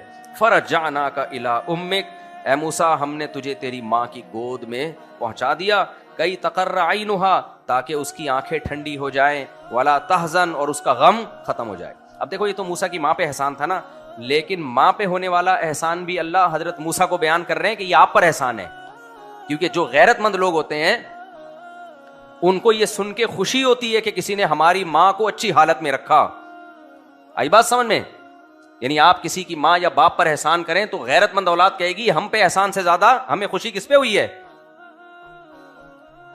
آپ نے ہماری ماں یا ہمارے باپ کا خیال رکھا. تو یہ بھی غیرت مند ہونے کی دلیل ہے. کوئی آپ کو آ کے بتائے بچپن میں نے آپ کے باپ کی یہ خدمت کی تھی, بچپن میں نے آپ کی ماں کی یہ خدمت, اب تو وہ خدمت گزر گئی, لیکن آپ کو اگر خوشی ہو رہی ہے اس کا مطلب آپ کو اپنے والدین سے واقعی محبت ہے. خوشی نہیں ہو رہی اس کا مطلب تمہارا کوئی تعلق مفاد پرست انسان ہو. تو اللہ کہتے ہیں میں نے تیری ماں پر بھی احسان کیا. تو یہ اللہ ماں پر ہونے والا احسان بھی کس کو بیان کر رہے ہیں؟ موسیٰ کو. اللہ کو پتا تھا موسیٰ علیہ السلام اس پہ خوش ہوں گے کہ اللہ نے میری ماں کا اتنا خیال رکھا. وَقَتَلْتَ نَفْسًا, اور اے موسیٰ تو نے ایک انسانی جان کو بھی قتل کیا تھا. ٹھیک ہے تو نے جان کے نہیں کیا, لیکن فَنَجَّيْنَاكَ مِنَ الْغَمِّ, تو اس کے بعد کتنی مشکلات میں آ گیا تھا. فَنَجَّيْنَاكَ مِنَ الْغَمِّ, اس غم سے بھی ہم نے تجھے نجات دی. وَفَتَنَّاكَ فُتُونًا, پھر ہم نے تجھے اور بڑی آزمائشوں میں ڈالا. یعنی اتنا لمبا سفر کر کے وہاں جانا, پھر کھانے پینے کا انتظام نہ ہونا, مطلب ان فتنوں میں ڈال کے ہم نے تجھے ان تمام آزمائشوں سے نکالا. فَلَبِثْتَ سِنِينَ فِي أَهْلِ مَدْيَنَ, پھر مدین والوں میں تو کئی سال رہا. ثُمَّ جِئْتَ عَلَىٰ قَدَرٍ يَا مُوسَىٰ, پھر اے موسیٰ جس نہج پہ آج تو ہے, اس مقام پہ اس پورے پروسیس سے گزرنے کے بعد تو پہنچا ہے. یعنی ایسا ہی نہیں ہو گیا کہ ایک اتفاقی واقعہ ہو کہ جی جیسے ہو جاتا ہے, نہ نہ ایسا نہیں ہے. وَاصْطَنَعْتُكَ لِنَفْسِي, اب میں نے تجھے اپنے لیے منتخب کر لیا. کتنی بڑی فضیلت ہے یار کہ اللہ کسی کو اپنے لیے سلیکٹ کر لے. ہمارے حضرت فرمایا کرتے تھے جو دینی مدارس کے طلبہ ہیں کہ اللہ سے یہ دعا مانگا کرو اللہ ہمیں دین کے کام کے لیے سلیکٹ کر لے. اللہ نے اپنے لیے سلیکٹ کر لیا کا کیا مطلب؟ موسیٰ علیہ السلام شادی نہیں کریں گے؟ موسیٰ علیہ السلام نے اس کے بعد بھی شادیاں کی. آپ کی 4 ازواج تھیں جو آسمانی کتابوں میں لکھا ہوا ہے. کیا موسیٰ علیہ السلام کی اب اولاد نہیں ہوگی؟ بس دین کی دعوت میں لگے رہیں گے؟ کیا کھائیں پیئیں گے؟ نہیں, نہ. مطلب یہ کہ یہ سارے کام ضرورت کے مین ہدف کیا ہوگا؟ اللہ کے دین کو کس طرح سے دنیا میں غالب کیا جائے. تو اس امت میں ایسے علماء بھی ہیں جنہوں نے سب کاموں میں سب سے اونچا کام کیا بنایا ہوا ہے؟ اللہ کے دین کو دنیا میں غالب کرنا. تو ہمارے حضرت فرمایا کرتے تھے طلبہ سے کہ یہ دعا مانگا کرو کہ اے اللہ ہم سے دین کی خدمت لے لے, دین کا کام لے لے, کیونکہ جس کو اللہ دین کے کام کے لیے سلیکٹ کر لے اس سے بڑی فضیلت کوئی کائنات میں ہو نہیں سکتی. تو صحیح عالم وہی ہے جو وقف ہو جائے دین کے لیے. آج کل ایسا ہوتا نہیں ہے. سارے پروگرام ساتھ ساتھ چل رہے ہوتے ہیں تو وہ نہ ادھر کے رہتے ہیں نہ ادھر کے رہتے ہیں. آگے چلتے ہیں ہم. وَاصْطَنَعْتُكَ لِنَفْسِي، اور میں نے تجھے اپنی ذات کے لیے منتخب کر لیا. اذهب انت واخوك بآیاتی ولا تنیا فی ذکری، تو اور تیرا بھائی دونوں جائیں اور میری یاد سے غافل مت ہونا. اذهبا الى فرعون انه طغى، تم دونوں جاؤ فرعون کے پاس، اس نے سرکشی کی ہے. فقولا له قولا لینا، اور جا کے اس کے سامنے نرم لہجے میں بات کرنا، نرم بات کرنا. لعلہ یتذکر، شاید کہ اس کو نصیحت ہو جائے. او یخشا، یا وہ ڈر جائے. کتنا بڑا ظالم ہے، لیکن دعوت کے لیے کلیم اللہ کو منتخب کیا جا رہا ہے اور ان سے کیا کہا جا رہا ہے؟ نرم لہجے میں. تو میرے بھائی دائی کا کام ہوتا ہے محبت سے سمجھائے، لٹ نہ مارے. آج آپ نے دیکھا ہوگا، اوئے کیا کر دیکھا ہے آپ نے، مسجد میں کوئی بچہ آ جائے غلطی سے، سینما گھر میں چلا جائے نا بچہ، کائنڈلی بیٹا یہاں بیٹھ جائیے آپ. سینما گھر میں بچہ فلم دیکھنے جائے تو کیا ہوتا ہے اس کے ساتھ؟ یہاں بیٹھ جائیے آپ، وہاں بیٹھ جائیے، جہاں جگہ ملے بیٹھ جائیے. مسجد میں آئے پھر دیکھو ایسے آواز آتی ہے، چماٹے مارنے رہ گئے ہیں بس. تو اخلاق بہت اہم چیز ہے میرے بھائی، بہت ضروری چیز ہے. دینداروں کو بہت زیادہ با اخلاق ہونا چاہیے. تو موسیٰ کلیم اللہ جو اتنے جلالی تھے، ان کو کیا کہا جا رہا ہے؟ قولا لہ قولا لینا، نرم نرم بات کرنا. شاید نصیحت حاصل ہو جائے. اللہ کو تو پتہ تو ہوگی نہیں، لیکن ہم تو اسباب کو دیکھیں گے نا. قال ربنا اننا نخاف ان يفرط علينا او ان يطغى. ابھی تک موسیٰ علیہ السلام کا خوف ختم نہیں ہوا. حضرت موسیٰ اور ہارون دونوں، جب موسیٰ علیہ السلام نے جا کے ہارون علیہ السلام کو بتایا، پھر ان پہ وحی آئی، اب دونوں پھر اللہ سے دعا مانگ رہے ہیں، اے اللہ ہمیں ڈر ہے کہ وہ زیادتی کرے گا، ہم پر سرکشی کرے گا، قتل نہ بھی کرے. تو نے تو قتل سے بچنے کا وعدہ کیا ہے نا، آگے پتہ نہیں کیا سلوک کرے ہمارے ساتھ. قال لا تخافا، اللہ نے فرمایا اے موسیٰ اور ہارون مت ڈرو، اننی معکما، میں تم دونوں کے ساتھ ہوں. اسمع و ارا، تم سب کی باتیں سن بھی رہا ہوں اور تم سب کو دیکھ بھی رہا ہوں. جب تم محل میں جاؤ گے نا، یہ سارا منظر میں دیکھ رہا ہوں گا. مجھے پتا ہے کہ کون کیا کر سکتا ہے کیا نہیں کر سکتا. میں تمہارے ساتھ ہوں تم دونوں کے. فَأْتِيَاهُ، تم دونوں جاؤ فرعون کے پاس. فَقُولَا، اور جا کے کہو.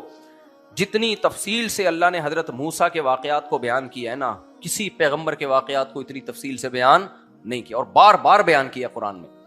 فَقُولَا لَهُ، فَقُولَا، اور جا کے دونوں کہو، اِنَّا رَسُولَ رَبِّكَ، اے فرعون تیرے رب کے ہم بھیجے ہوئے پیغمبر ہیں. فَأَرْسِلْ مَعَنَا بَنِي إِسْرَائِيل، تو ہمارے ساتھ بنی اسرائیل کو بھیج دے، ہم مصر سے لے کے ان کو کہیں بھی چلے جاتے ہیں. وَلَا تُعَذِّبْهُمْ، ان پر عذاب، ان کو عذاب مت دے. قَدْ جِئْنَاكَ بِآيَةٍ مِّن رَّبِّكَ، ہم رب کی طرف سے اپنے پیغمبر ہونے کی نشانیاں لے کر آئے ہیں. وَالسَّلَامُ عَلَىٰ مَنِ اتَّبَعَ الْهُدَىٰ، اور جو سیدھے راستے کی اتباع کرے گا اس پر اللہ کی سلامتی ہو. قَالَ فَمَن رَّبُّكُمَا يَا مُوسَىٰ، دوسرے مقام پہ آتا ہے کہ فرعون نے بولا کہ رب، جب موسیٰ علیہ السلام نے کہا نا رب نے ہمیں بھیجا ہے، تو فرعون تو اپنے آپ کو خدا کہتا تھا، رب میں ہوں، میں پالتا ہوں. یہ سب مصر کی ڈیولپمنٹ کا کام کس نے کیا ہے؟ میں نے کیا ہے. جو موٹر وے کس نے بنائی ہے؟ جو ہمارے سیاسی لوگ کہہ رہے ہوتے ہیں نا، تو وہ تو خیر خدا نہیں کہتے اپنے آپ کو، لیکن فرعون اس سے ایک اسٹیپ آگے گیا ہوتا ہے کہ میں رب بھی، میں پالتا بھی میں ہی ہوں، میں ہی پالتا ہوں، تو جو رب کے حکام ہیں مجھے پہ جاری ہوں گے. تو فرعون نے نا ایسے موسیٰ علیہ السلام سے گھنا بن کے پوچھا کہ رب کون ہے؟ تو موسیٰ علیہ السلام نے فرمایا رب السماوات والارض وما بینہما، جس نے آسمانوں کو بنایا، جس نے زمین کو بنایا، اور آسمان اور زمین کے درمیان جو کچھ ہے جس نے بنایا، اس رب نے مجھے پیغمبر بنایا ہے. فرعون نے ایک دم بیچ میں بات کاٹی کہ اپنے جو لوگ بیٹھے ہوئے تھے، قال للملأ حولہ الا تستمعون، لوگوں سے مڑ کے کہنے لگا سن رہے ہو کیا کہہ رہے ہیں؟ یعنی فرعون نے یہ لفظ کبھی سنا ہی نہیں تھا نا. تعجب سے کہنے لگا ان کو سن رہے ہو، یہ کہہ کیا رہے ہیں؟ یعنی میرے علاوہ کوئی اور رب ہے؟ ابھی فرعون نے یہ جملہ کہا ہے نا، موسیٰ علیہ السلام نے اگلا جملہ بول دیا، فرمایا ربکم ورب آبائکم الاولین، تمہارا بھی رب ہے. یعنی اگر تم یہ کہہ رہے ہو نا کہ آسمانوں کا رب میں ہوں، تو تمہارا کون ہے پھر؟ تمہیں بھی تو کسی نے بنایا ہوگا. جو تمہارا رب اور تمہارے باپ دادا کا رب. جب موسیٰ علیہ السلام نے یہ بات کہی نا، تو فوراً فرعون نے کہا ان رسولکم الذی ارسل الیکم لمجنون، اے لوگوں جس پیغمبر کو خدا نے پیغمبر بنا کے بھیجا ہے وہ مجنون ہے، وہ دیوانہ ہے. میں اس سے کیا سوال کر رہا ہوں اور یہ آگے سے کیا کہہ رہے ہیں؟ حضرت موسیٰ کو اصل میں موقع ملا تھا اللہ کی کبریائی بیان کرنے کا. تو حضرت موسیٰ نے فرمایا یہ چانس فرعون دوبارہ نہیں دے گا, محل میں جتنی اللہ کی حمد و ثنا ہو سکتی ہے لے آؤ, اس پہ اثر نہیں ہوگا, جو لوگ بیٹھے ہوئے ان پہ اثر ہوگا. جیسے ہی فرعون نے کہا نا ان رسولکم الذی ارسل الیکم لمجنون, بھائی یہ جو پیغمبر بنا کے معاذ اللہ جن کو بھیجا گیا تو مجنون ہے. موسیٰ علیہ السلام نے فرمایا رب المشرق والمغرب وما بینہما, مشرق کا بھی رب ہے مغرب کا بھی رب ہے, اور مشرق مغرب کے درمیان جو کچھ ہے سب کا رب ہے. یعنی فرعون اپنی کہہ رہا ہے اور موسیٰ اپنی کہے چلے جا رہے ہیں, وہ اپنی کہے چلے جا رہے ہیں, تاکہ لوگوں کو خدا کا انٹروڈکشن. تو یہ تبلیغ میں آپ نے دیکھا ہوگا, تبلیغ والے جب بیان کرتے ہیں نا تو شروع میں 15-20 منٹ صرف اللہ کی کبریائی ہوتی ہے. دعوت کا اصل طریقہ یہی ہے کہ اللہ کی عظمت بیٹھے گی تو اللہ کی بات سمجھ میں آئے گی نا. جب اللہ کی عظمت ہی نہیں بیٹھے گی تو وہ تو کہیں گے مولوی صاحب کے اپنے بیانات ہیں, یہ تو ایک لیکچر ہے. تو جیسے ہی موسیٰ علیہ السلام نے کہا نا, یہ قرآن کا یہ حصہ بڑا مزے کا ہے, جب پڑھتے ہیں نا بڑا مزہ آتا ہے اس میں. موسیٰ علیہ السلام سے فرعون نے کہا وما رب العالمین, کون ہے بھائی رب؟ تو موسیٰ علیہ السلام نے فرمایا رب السماوات والارض وما بینہما, جس نے آسمانوں کو بنایا زمین کو بنایا اور آسمانوں اور زمین کے درمیان جو کچھ ہے سب کو بنایا, وہ رب ہے. تو موسیٰ علیہ السلام فرعون نے فوراً کہا الا تستمعون, بھائی سن رہے ہو؟ ایسے گھننا بن گیا نا, کیا کہہ رہے ہیں یہ, کس طرح کی باتیں کر رہے ہیں. موسیٰ علیہ السلام نے اس کا اثر لینے کے بجائے نا, فرعون کا خیال تھا جب میں اتنے کانفیڈنٹلی بولوں گا نا بھائی کیا باتیں کر رہے ہو, تو موسیٰ علیہ السلام تھوڑا سا بریک لے لیں گے, بولیں گے وہ میں دوبارہ سوچتا ہوں کہ میں نے صحیح کہا کہ غلط کہا. موسیٰ علیہ السلام نے فوراً بول لیا کہ ربکم, تیرا بھی رب ہے, ورب آبائکم الاولین, تمہارے باپ دادا کا بھی رب ہے. تو پھر فرعون نے کہا بھائی یہ تو معاذ اللہ مجنون ہو گئے ہیں, میں بول رہا ہوں اور یہ اور اسی جملے کو ریپیٹ کر رہے ہیں.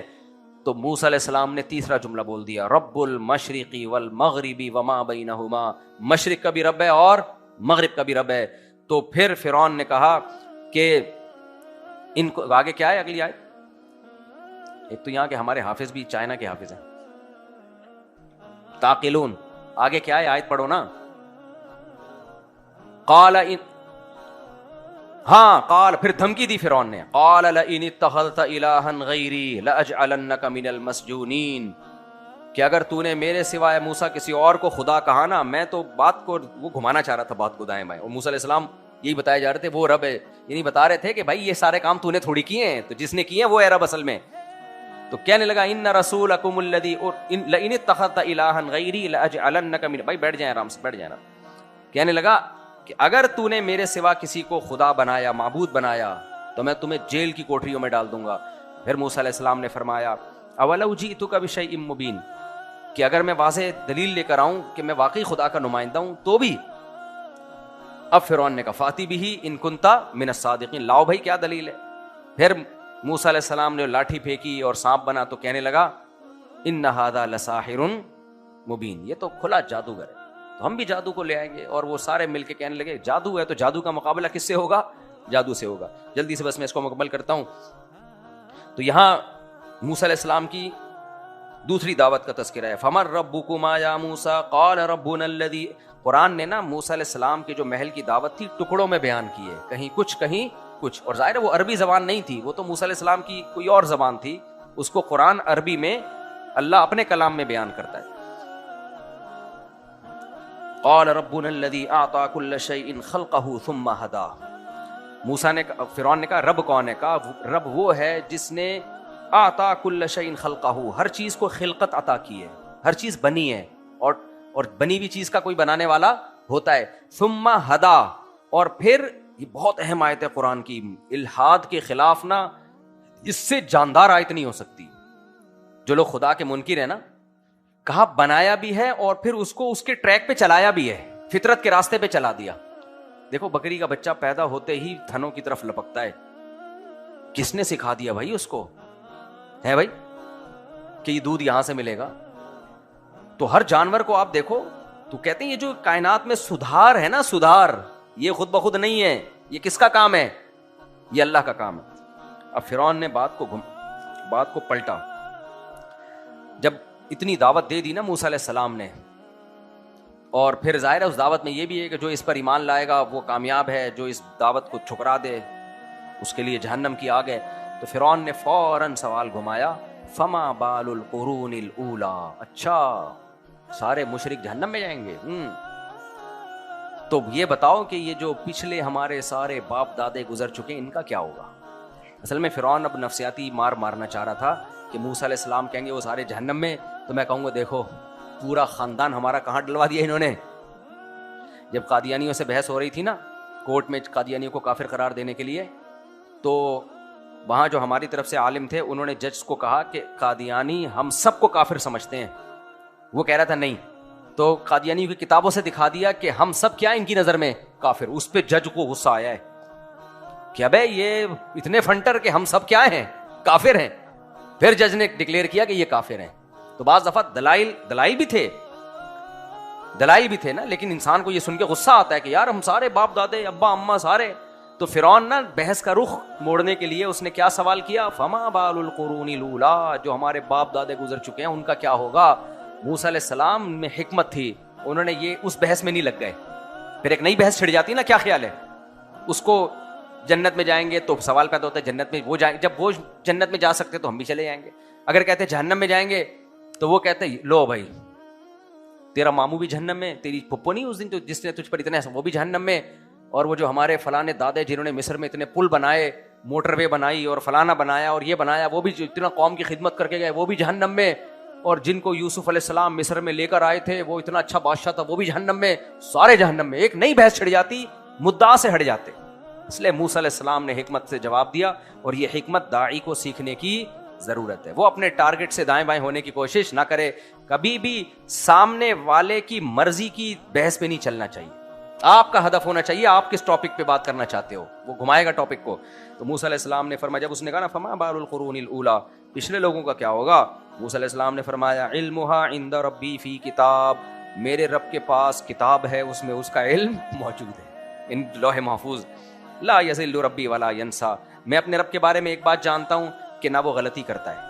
یہ غلطی نہیں کرے گا کہ جس کو جنت میں لے جانا تھا اس کو جہنم میں لے جائے، جس کو جہنم میں لے جانا تھا اس کو جنت میں. ولا ینسا، اور بھولتا بھی نہیں ہے کہ اللہ بھول جائے کہ بھولے سے اس کو جہنم میں ڈال دیا یا بھولے سے اس کو جنت میں. یعنی جان کے بھی غلطی نہیں کرے گا اور بھولے سے بھی غلطی نہیں کرے گا. تو اللہ کو پتا ہے کس نے کہاں جانا ہے، ان کی چھوڑ، تو کس کی فکر کر؟ اپنی فکر.